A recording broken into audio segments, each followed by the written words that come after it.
Nunca pensei que a traição pudesse queimar tanto, como se alguém tivesse jogado álcool numa ferida aberta e acendido um fósforo. Eu sou Marco, e essa história não é sobre o cara que costumava rir fácil e confiar em todo mundo. Essa história é sobre o homem que aprendi a ser quando descobri que minha esposa, Carolina, e meu melhor amigo, Tomás, estavam me apunhalando pelas costas. Não com facas, mas com segredos, olhares furtivos e encontros escondidos. E a pior parte? Eu paguei por um desses encontros. Sim, eu banquei a noite deles, reservei o restaurante, e, no auge da minha raiva, convidei os pais dela para assistirem ao espetáculo. Tudo começou há 2 anos, numa tarde de sábado abafada, daquelas em que o calor de Lisboa parece grudar na pele. Eu era gerente numa empresa de logística, um trabalho que me sugava a alma, mas pagava bem. Carolina era minha esposa há 7 anos. Nos conhecíamos desde a faculdade, quando ela ainda usava aquele perfume de baunilha que me fazia sorrir só de sentir. Tomás era meu amigo desde os tempos de escola, o cara que esteve comigo em todas as fases, formaturas, brigas, noites de cerveja e conversas sobre o futuro. Éramos inseparáveis. Ou, pelo menos, eu achava que éramos. A desconfiança começou com coisas pequenas. Carolina começou a sair mais, dizendo que eram encontros com amigas. Ela voltava tarde, com o celular sempre na mão, digitando rápido e rindo sozinha. Eu perguntava, claro, mas ela desviava com um sorriso e um nada, amor, só bobagens. Tomás também estava diferente. Ele, que sempre me chamava para tomar uma cerveja no fim de semana, começou a inventar desculpas. Do outro lado no trabalho, Marco, dizia, mas eu via as fotos dele em bares, nas redes sociais, com um brilho nos olhos que não explicava. Um dia, encontrei um recibo no bolso de uma calça dela. Um jantar no Lua Cheia, um restaurante chique no Chiado. O valor era alto, mais do que ela gastaria com amigas. O pior. A data coincidia com uma noite em que ela disse que estava com a mãe, Dona Helena, que mora em Cascais. Liguei para Dona Helena no dia seguinte, só para confirmar. Carolina. Não, Marco, ela não esteve aqui naquela noite. Deve ter-se confundido. Meu estômago revirou. Não era confusão. Era mentira. Fui até o restaurante, fingindo ser um cliente curioso. Mostrei o recibo ao gerente, um homem chamado Rui, que me olhou com pena. Sim, lembro dessa noite. A moça estava com o rapaz. Pareciam bem íntimos. Ele hesitou, mas continuou. Pagaram com cartão, mas o senhor já sabe disso, né? Afinal, o recibo é seu. Meu coração parou. O cartão era o meu. Eu paguei pelo jantar deles. Naquela noite, em casa, enquanto Carolina tomava banho, chequei o celular dela. Não sou orgulhoso disso, mas a raiva me consumia. Encontrei mensagens. Mensagens entre ela e Tomás. Te vejo amanhã, no mesmo lugar, ele escreveu. Não vejo a hora, ela respondeu, com um emoji de coração. Meu mundo desabou. Não era só um caso. Era uma traição dupla, orquestrada pelas 2 pessoas que eu mais amava. Eu poderia ter confrontado eles ali, gritado, quebrado tudo. Mas algo em mim, talvez a raiva fria que só quem já foi traído entende, me fez querer mais. Queria que sentissem o peso do que fizeram. Queria que vissem o que eu via, a destruição de tudo que eu acreditava. Então, planejei. Reservei uma mesa no mesmo restaurante, Lua Cheia, para o próximo encontro deles. Paguei adiantado, como um presente. E, num impulso que misturava dor e crueldade, liguei para Dona Helena e seu Antônio, os pais de Carolina. Surpresa especial para a Carolina, disse. Vocês precisam estar lá. A semana que antecedeu o jantar foi um inferno disfarçado de rotina. Eu acordava, tomava café com Carolina, fingia um sorriso enquanto ela falava sobre o dia. Mas, por dentro, eu estava despedaçado. Cada palavra dela soava como uma facada, cada risada era um lembrete da mentira. Tomás, por sua vez, me evitava. Ele mandava mensagens curtas, dizia que estava correndo com projetos. Eu sabia que ele estava correndo para os braços da minha esposa. Enquanto isso, eu planejava cada detalhe. O Lua Cheia era perfeito, um restaurante com paredes de vidro, luzes suaves, onde todo mundo podia ver todo mundo. Reservei a melhor mesa, bem no centro, para que Carolina e Tomás fossem o espetáculo da noite. Liguei para Rui, o gerente, e expliquei que era uma surpresa de aniversário. Ele não perguntou muito, só confirmou que tudo estaria pronto. Depois, falei com Dona Helena. Ela ficou empolgada, achando que era uma homenagem para Carolina. Que lindo, Marco. Você sempre foi um genro tão carinhoso. Eu engoli o nó na garganta e agradeci. Na noite do jantar, eu disse a Carolina que tinha uma reunião de trabalho até tarde. Ela nem piscou. Tudo bem, amor. Vou sair com as meninas, então. Claro que ia. Eu sabia exatamente para onde ela estava indo. Fui para o restaurante antes, me escondi num canto discreto, perto da entrada. Queria ver tudo. Dona Helena e seu Antônio chegaram às 7 em ponto, com sorrisos ansiosos. Sentei eles numa mesa lateral, onde podiam ver a mesa principal sem serem notados de imediato. Carolina chegou primeiro, com um vestido azul que eu nunca tinha visto. Meu coração doeu ao perceber que ela se arrumou para ele. Tomás apareceu minutos depois, com aquela confiança que sempre me irritou, mas que eu nunca questionei. Eles se sentaram, riram, trocaram olhares. A mão dele tocou a dela sobre a mesa, e eu senti meu sangue ferver. Dona Helena, do outro lado do salão, franziu a testa. Marco, aquele não é o Tomás. O que ele está fazendo com a Carolina? Antes que eu pudesse responder, o garçom, um rapaz chamado Pedro, levou uma garrafa de vinho para a mesa deles, cortesia minha. O bilhete que mandei junto dizia, para o casal mais apaixonado desta noite. Que aproveitem. Eles leram, riram, achando que era uma brincadeira do restaurante. Mas então Dona Helena se levantou, com o rosto vermelho de raiva, e caminhou até eles. Seu Antônio a seguiu, confuso. Carolina, o que é isso? A voz de Dona Helena ecoou no salão. Todos os olhares se voltaram para eles. Carolina ficou pálida, Tomás engasgou com o vinho. Mãe. Pai. O que vocês estão fazendo aqui? Ela gaguejou, tentando se explicar. Tomás tentou intervir, mas seu Antônio cortou. Cala a boca, rapaz. Você era amigo do Marco. Como pôde? Eu assisti tudo, sentindo uma mistura de alívio e vazio. A vingança estava acontecendo, mas não era doce como imaginei. Era amarga, como engolir veneno. Carolina começou a chorar, Tomás tentou se justificar, mas o restaurante inteiro já sabia. Os pais dela saíram furiosos, e eu fui embora antes que me vissem. Não queria enfrentar Carolina. Não ainda. Os dias seguintes foram um caos silencioso. Carolina voltou para casa naquela noite, com os olhos inchados e a voz rouca de tanto chorar. Ela tentou falar comigo, mas eu não estava pronto. Marco, me deixa explicar, ela implorava, mas eu apenas saía do quarto, trancando a porta do escritório. Não era só raiva. Era dor. Uma dor que parecia rasgar meu peito toda vez que eu olhava para ela. Tomás me ligou no dia seguinte. Marco, cara, me perdoa. Não era para ser assim. Eu desliguei na cara dele. Não havia o que perdoar. Ele escolheu trair, escolheu mentir, escolheu me destruir. E Carolina? Ela também escolheu. Durante semanas, eu revivia cada momento daquele jantar, cada olhar entre eles, cada palavra que li nas mensagens. E, pior, eu me perguntava, por que não fui suficiente? Resolvi que não ficaria na mesma casa que ela. Peguei minhas coisas e fui para um pequeno apartamento alugado no bairro Alto. Carolina tentou-me procurar, mandou mensagens, deixou recados com minha irmã, Mariana, mas eu não respondia. Mariana, aliás, foi a única que me apoiou sem questionar.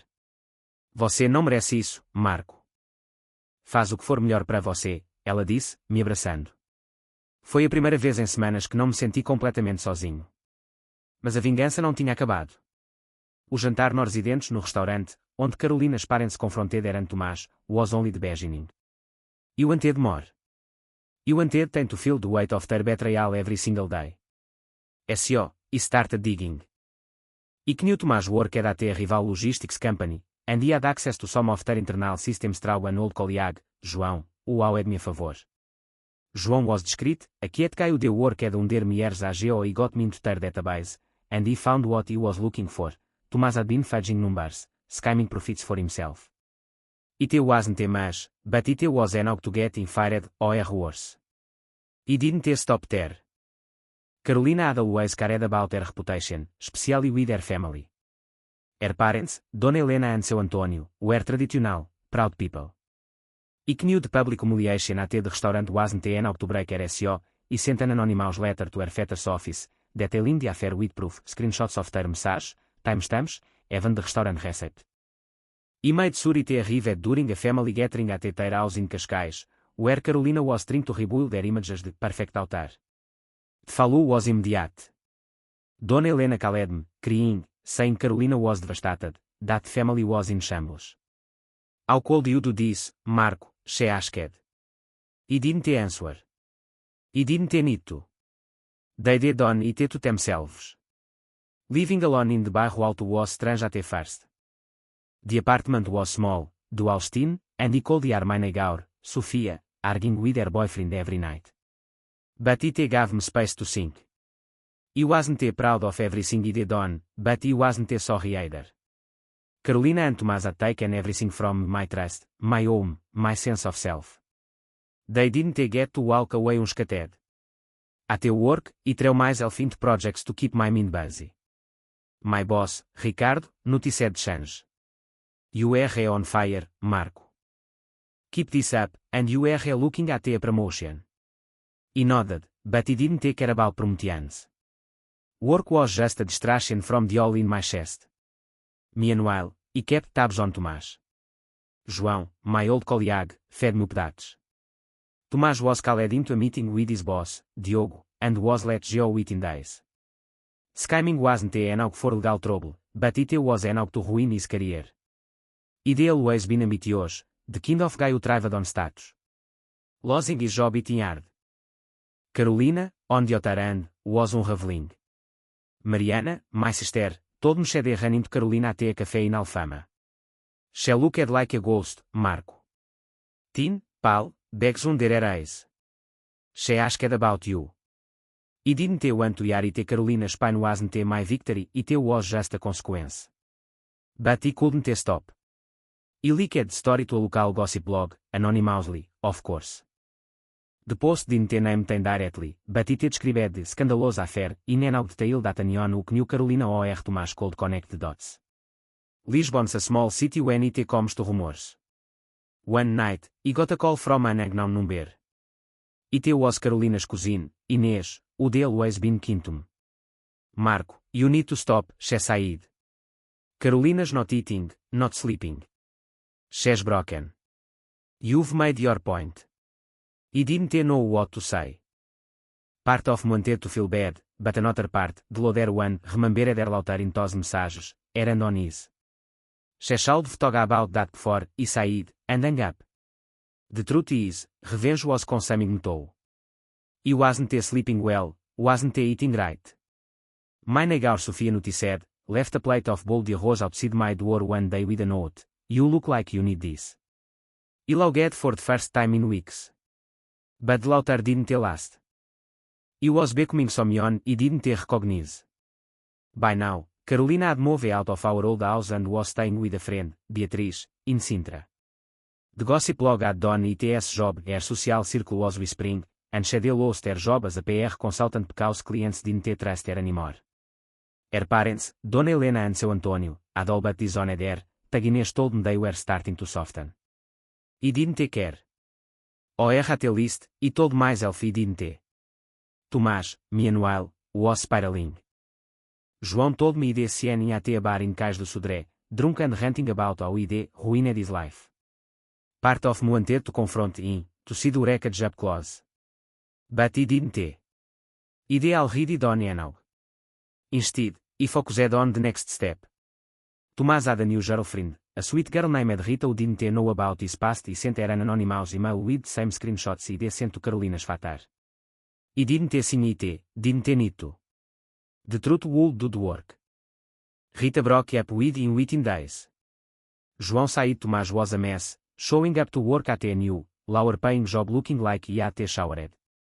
He should have felt triumphant, but he didn't. He felt empty. Revenge was supposed to fill the void, but it was like pouring water into a cracked glass. It just kept leaking out. Mariana, my sister, started to worry about me. Marco, you are not you anymore, she said one night over dinner at her place in Belém. This isn't justice. It is obsession. She was right, but he couldn't admit it not yet. He kept going, digging for more ways to hurt time. He found out Carolina was seeing a therapist, trying to piece herself back together. He considered sending the therapist a letter, though, but even knew that was too far. Or was it? One evening, Sofia, my neighbor, knocked on my door. She was holding a bottle of wine and 2 glasses. You look like you need a friend, she said. We talked for hours about her messy relationship, my broken marriage, life. She didn't judge me, just listened. It was the first time he felt human in months. But when he went to bed that night, the anger was still there, simmering. 6 months after the restaurant incident, he got a call from Carolina.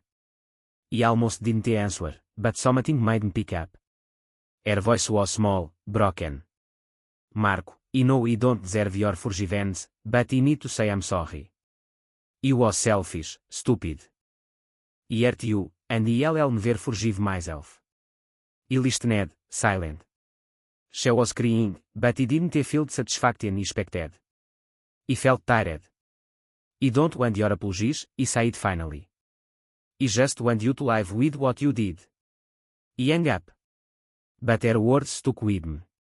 Not because he believed her, but because they forced me to look at myself. What was he doing? He destroyed their lives. Tomás was a shell of himself, Carolina was a wreck, their families were torn apart. And yet, he wasn't a wall. He was just less broken. He started seeing a therapist, Dra. Anna, recommended by Mariana. She was calm, sharp, didn't let me dodge the questions. What do you want from this, Marco? She asked in our first session. He didn't have an answer. Revenge had been my goal, but now that he'd gotten it, what was left? Dra. Anna made me talk about the pain, the betrayal, the shame. She made me see that my vengeance wasn't just about pain, it was about me trying to reclaim control. Sophia became a constant in my life. Not romantically, but as a friend who understood broken hearts. She'd been through her own betrayal, and leaned on as others. One night, over coffee in her tiny kitchen, she said, "You are allowed to be angry, Marco. But don't let it define you." It was simple, but it hit hard. He stopped digging for dirt on Carolina and Tomás. He stopped checking with João, stopped leaking stories. He focused on work, on rebuilding. Ricardo, my boss, gave me that promotion. He started running in the mornings along the Tagus River, letting the RHYTHM of my steps drown out the noise in my head. It wasn't yelling, not yet, but it was a start. A year after the restaurant, he ran into Tomás at a conference in Porto. He looked all there, thinner, his eyes hollow. He saw me and froze, then walked over. "Marco," he said, his voice low. "I don't expect you to forgive me. But I need you to know I hate myself for what he did." He looked at him, the man who'd been my brother in all but blood, and he felt nothing. Not anger, not pity. Just nothing. "I don't care," he said, and walked away. It was true. He didn't care anymore. Not because he'd forgiven him, but because he was done letting him or Carolina control my life. Carolina had moved to Coimbra, started over with a new job, a new life. Dona Helena and seu Antonio were talking to her again, trying to mend things. He didn't wish her well, but he didn't wish her harm either. He just wanted her gone from my head. Sofia and he started a small business together, a café in the Bairro Alto, where we served bowl de arroz and stories to anyone who listen. Mariana helped with the branding, and Ricardo even invested a small amount. It wasn't much, but it was ours.